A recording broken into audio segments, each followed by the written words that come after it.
anak muda, anak-anak milenial itu nggak bisa kita suguhkan dengan sesuatu yang sifatnya asik aja kemudian memilih. Lalu apa nanti jadinya? Betul. Apakah mau memilih untuk kepentingan bangsa Indonesia ini ke depannya 5 tahun, 10 tahun lagi hanya karena melihat sesuatu yang tidak ada isinya? Mohon maaf.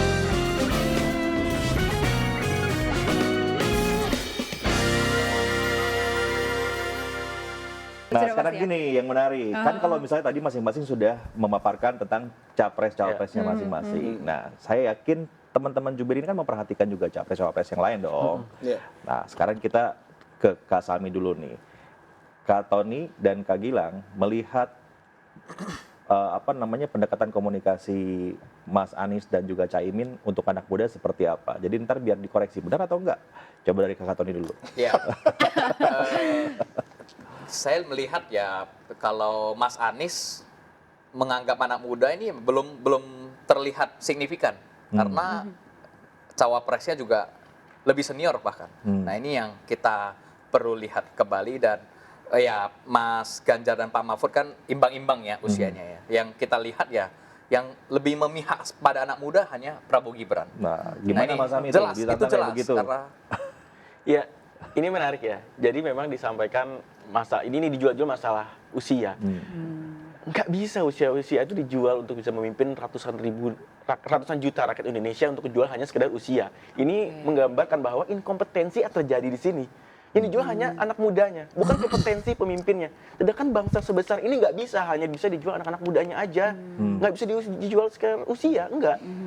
Jangan terlalu menganggap bangsa ini atau anak-anak muda ini remeh-temeh untuk bisa dijual ke muda. Kalau kita mau jual kemudaannya dari Anies Imin, Mas Anies itu 36 tahun jadi rektor termuda se-Indonesia. Caimin itu anggota dewan dari sejak dulu, di usia 30-an. Udah jadi anggota dewan pada saat itu. Apa yang membuat mereka nggak bisa seperti Mas Gibran? Karena dia bukan anak presiden. Itu aja. Dia nggak punya privilege itu. Itu aja. Kakak Tony ada tanggapan? Iya, Saya boleh melipir dulu saya ya? lihat bahwa Jangan dulu, belum. ini kan keputusan semua ada di tangan masyarakat. Iya. Teman-teman bisa melihat bagaimana prestasi Mas Gibran menjadi wali kota Solo. Dengan kehadiran Mas Gibran tentunya pertumbuhan ekonomi Solo luar biasa bagus. Dan memang kelihatan dari keterlibatan anak muda Solo juga totally punya signifikansi yang positif. Dan kita lihat ya bagaimana program kerja, bagaimana visi misi yang disampaikan Prabowo Ya. Gibran ini sangat mengakomodir Jadi kita. kalau Kakak Tony melihat bahwa tetap usia itu adalah sebuah representasi, begitu Ya, ya? karena hari Sebentar. ini Ya? Sebentar, karena ini saya anak muda juga harus tahu kenapa ekonominya bertumbuh. Karena PSN banyak sekali di situ. Di saat wali kota banyak ingin ketemu menteri meminta ada proyek bantuan, susah. Tapi untuk Mas Gibran spesial Maksudnya karena ke Solo. presiden. Jadi maksud Mas Sami itu ada Di Solo itu justru malah menteri-menterinya datang ke Solo. treatment spesial. Treatment Ya. spesial. Coba Kita nggak nanti bisa kita pungkiri berhenti itu. dulu. Silakan. Anyway, Gitu ya. tunggu. Kita Dicek faktanya aja. Ada bagian sama saya ini loh, ini belum kita. Coba kita ke Kak Gilang dulu. Kita ke Kak Gilang dulu. Ya, kita tahu bahwa apa yang tadi dibicarakan oleh benar semuanya, bahwa saya pun juga sebenarnya mengidolakan Mas Anies. Jadi kalau dibilang bagaimana relevansinya dengan program-program yang berkait dengan anak-anak muda, menurut saya oke-oke aja, fine-fine aja gitu. Tapi cara komunikasinya gimana sejauh ini? Secara komunikasi sebenarnya nggak ada masalah, cuman kalau memang misalkan mau dibandingkan, ini tentunya banyak spektrum yang harus kita bahas sebetulnya, dan akan panjang sekali di sini. Jadi kalau komentarnya konteksnya hanya untuk komentarin Mas Anies dan juga Caimin, saya rasa nggak ada masalah untuk anak muda. Oke, ada jawaban dari Bro Sami? Iya, sama sih bahwa memang Nggak ada masalah buat Ganjar nggak ada Mahfud juga ya, masalah Mas? juga buat Ganjar Mahfud. Karena memang Gitu ya? yang perlu dikedepankan itu kompetensi ya. Ya, Kita harus setuju. bicara Oke, kompetensi. setuju. Bagaimana kompetensi dia atau track record dia, apa yang sudah pernah dia lakukan untuk di anak muda. Itu tinggal bisa di-review. Apalagi sekarang juga banyak platform anak-anak muda bikin untuk bisa mengupas capres ini seperti apa, background-nya, track record seperti apa, ini seperti Ya, apa kita lihat Gitu sih. dari beberapa percakapan, sentimen saya lihat juga sangat positif kepada paslon Prabowo Gibran dan itu inline juga dengan hasil survei. Nah, ini yang membuat kita Survei yang mana, makin Mas? optimis. Ya kita lihat bagaimana survei hari ini leading ya. Semua Prabowo Gibran nge-lead di angka 42%, 40%. Dan ini akan jadi semangat kita. Artinya apa yang disampaikan teman-teman tadi itu tidak sesuai juga, ya kan? Ya artinya benar-benar Cocok masyarakat melihat ya bahwa Prabowo Gibran ya terbaik ya Kalau untuk gitu sekarang. langsung nih Bro Amil lagi Bro Semi mengomentari Prabowo Gibran. Jadi menurut Kakak Tony bahwa ini survei sudah menunjukkan kalau angkanya sejauh ini leading begitu kan, sehingga tesisnya teman-teman tadi bicara tentang usia itu nggak kemakan juga sama publik. Bro Semi? Iya, jadi memang kita tuh perlu mencerdaskan publik. Jadi kita dalam campaign, dalam hal-hal untuk kita bisa apa yang kita utarakan oleh calon pemimpin presiden kita ini harusnya bisa berisikan dengan hal-hal yang substantif, bukan hal-hal remeh-temeh yang malah Maksudnya mencederai remeh-temeh itu demokrasi. apa? Ya tadi kan banyak juga ya itulah ya kampanye-kampanye gemoy lah, apalah itu kan hal-hal yang nggak bisa mencerdaskan publik kalau menurut saya. Harusnya kita bisa, makanya kami konsisten di Anies Caimin ini kita nggak mau terjebak dalam isu-isu atau cara-cara yang remeh-temeh hanya untuk Walaupun seperti katanya itu. anak muda suka, nggak mau masuk ke situ. Kami nggak ingin menjerumuskan ke situ, Mas. Kami tidak ingin menjerumuskan bangsa ini ke depan seperti itu. Jangan sampai kita merasa itu menjadi cara yang efektif, terus kita terlena dalam hal itu, akhirnya ke depan demokrasi kita rusak. Kita nggak berbicara tentang kompetensi, kita nggak bicara tentang program, kita nggak bicara tentang visi misi. Kami nggak ingin terjebak ke dalam hal itu. Jadi biarkan aja kalau memang hal itu bisa berdampak pada visi misinya, silakan aja, karena memang banyak orang menghalalkan segala cara untuk mencapai tujuannya. Kakak Tony mau merespon? Iya, ini kan tren anak muda, kita nggak bisa bendung.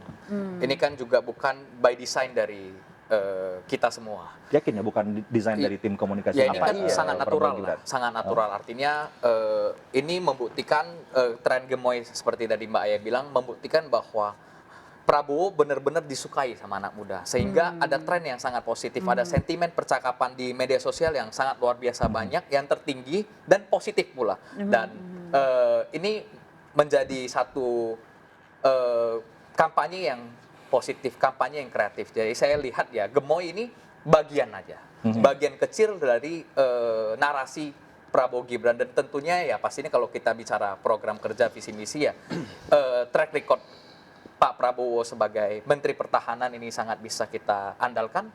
Mas Gibran sebagai Wali Kota Solo ini sangat luar biasa pembangunannya, dan ini ketika amanah yang lebih besar lagi, insya Allah kita bisa Kalau tadi jalankan. disampaikan Kalau- oleh ya, Kalau gue sebenarnya support Mas Antoni, tenang aja. Jadi posisinya begini, posisinya adalah kalau bicara soal militer, Pak Prabowo salut. Beliau Makasih. bisa. Ya, saya salut dengan beliau. Cuman berbicara mengenai track record, kan beberapa kali juga diundang di beberapa tempat kan ya. Dan menurut saya pribadi memang ada beberapa hal yang mungkin nanti bisa disampaikan juga, bahwa untuk menjawab pertanyaan yang sifatnya itu kepentingan publik mungkin perlu bantuan dari tim sendiri untuk disupport briefnya menurut saya, karena memang jawaban-jawabannya terkadang itu masih kurang mengena gitu. Nah, Mas Emi di sini ketawa karena mungkin setuju sama saya. Jadi posisinya adalah begini, yang bisa saya kutip adalah kemarin keren banget, Pak Mahfud itu memberikan hadiah kepada Mbak Najwa saat itu adalah ada orang yang sedang menaiki tangga. Step itu perlu banget, karena nggak bisa seseorang bekerja di perusahaan karena dia adalah anak dari pemilik perusahaan kemudian langsung jadi direktur. Maka perusahaan itu akan hancur nanti ke depannya. Nah, narasi-narasi yang dibangun itu memang haruslah mencerdaskan kehidupan bangsa. Untuk hal ini saya setuju sama Mas Emi.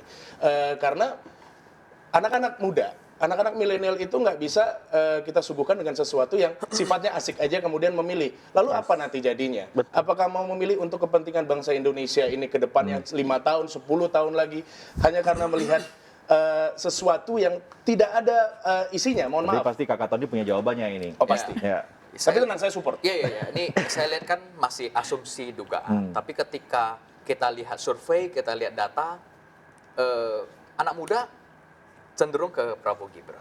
Jadi survei kok. Kalau ke data aja kita nggak mau percaya, kemana lagi kita mau percaya? Iya. Kepada Tuhan kita percaya, manusia butuh data. Jadi ya saya rasa benchmark kita punya satu data yang kita tidak juga expose. Data survei internal kita sekarang di 42%. Anak muda majority di Prabowo Gibran. Dan ini akan jadi penopang kita. Menjawab tadi pertanyaan dari Bro Semi dan juga Kakak Gilang ya. Ini oke, pendekatannya dengan komunikasi seperti yang tadi itu ya. Tetapi bagaimana unsur edukasi ke anak mudanya itu akan seperti apa begitu? Ini kita terus lakukan bagaimana hari ini kami dari berbagai simpul digital ini melakukan berbagai inisiasi. Kita hadirkan platform AI, artificial intelligence, yang dimana mereka bisa menyasar, mendistribusi, menerjemahkan visi misi Prabowo Gibran. Kegiatan-kegiatan anak muda, gerakan milenial seperti apa itu tentunya menjadi salah satu kegiatan-kegiatan positif yang dilakukan oleh kubu Prabowo Gibran. Dan saya rasa ketika bicara Dan itu dilakukan juga oleh kubu yang lain juga. Iya, memang ketika bicara program kerja, ya tentunya ini semuanya bergerak. Partai Koalisi Indonesia Maju ini hari ini koalisi yang luar biasa, koalisi yang solid, dan kita terus hadirkan program kerja hari ini. Masih bisa ini? Masih Break? kita masih punya Oke, waktu. nah sekarang giliran Ganjar Mahfud. Bro Semi gimana? Ganjar Mahfud. Iya, saya kalau lihat Pak Mahfud sendiri malah menarik ya. Ya di survei terakhir Kompas tuh malah anak muda lebih suka Pak Mahfud daripada Gibran. Gitu. Baru Caimin di nomor 3. Artinya juga itu mematahkan persepsi yang tadi. Mungkin memang bukan Gibrannya, mungkin memang karena sama Prabowo yang bisa dijual, bukan Gibrannya, mungkin dari anak muda seperti itu. Nah, terus dari Pak Ganjar juga, Pak Ganjar ya orang yang sangat, ya tadi bisa dibilang ya fisiknya bugar ya. Kalau saya lihat tuh ada spanduk tuh di sekretariat Ganjar, keren juga tuh.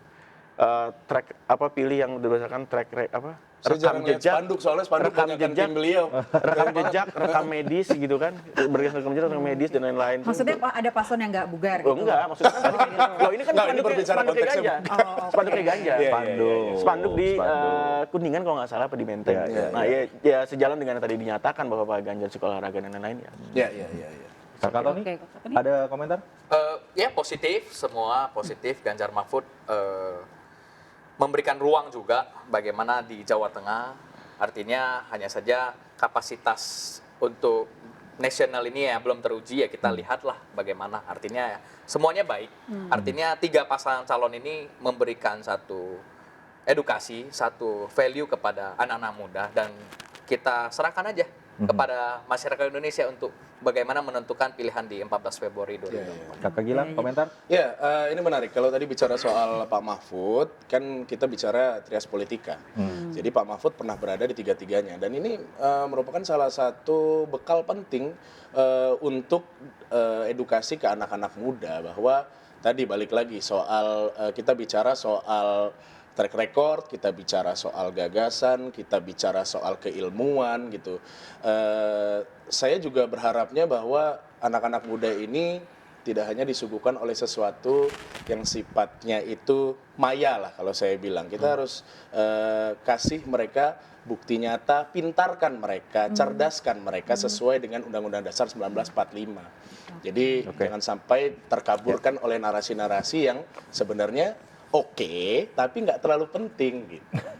Nggak terlalu penting tuh contohnya apa Mas Gilang? Ya gemoy misalkan. Tapi Itu kan oke, memang itu lucu. fakta. Itu fakta, itu oke. Kan saya bilang itu oke, lucu, makanya saya Oke. support. Oke. Nah, cuman kalau mau Cuma nggak terlalu penting bagi Ganjar Iya, Mahfud. nggak Biasa. terlalu penting. Oke. Kayak karena Pak Ganjar nggak gemoy sih ya, karena beliau ganteng sih. Jadi itu yang agak susah. Sih. Tapi masalah olahraga gimana Mas Gilang? Olahraga.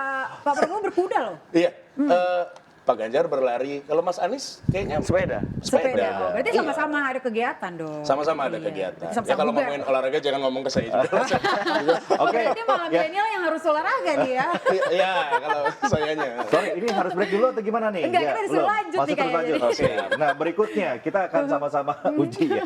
Tadi menarik sebetulnya kan diskusi seperti ini diskusi yang sangat penting ya. Jadi semua orang punya bayangan bagaimana sebetulnya Gen Z atau Gen Y itu mempersepsi capres-cawapresnya, dan ya ternyata masing-masing generasi ini punya cara pandang sendiri kan ya pada setiap jagoannya lah gitu. Iya. Yang perlu kita tanyakan sekarang sebenarnya seberapa kenal sih kalian sama capres-cawapresnya? Nah, ini menarik nih. Karena- Tapi kita tahan dulu kali ya, Mas ya. Biar Iya. mereka kasih kesempatan berpikir dulu, ya kan? Tapi Kenal jangan nggak ya gue? dibocorin. Karena kan mereka kayaknya semuanya kan kalau di mana-mana Oke. membela Oh, gitu. pasangannya masing-masing. Tapi kenal nggak sih? Nah, kita akan googling tadi. ya, tapi kita akan kembali ya Mas Iya, saya iya. berikut tetaplah di Konspirasi Prabu. Jadi yang paling penting adalah ini bukan tentang Ganjar, ini bukan tentang Mahfud, tapi ini tentang Indonesia. Wih.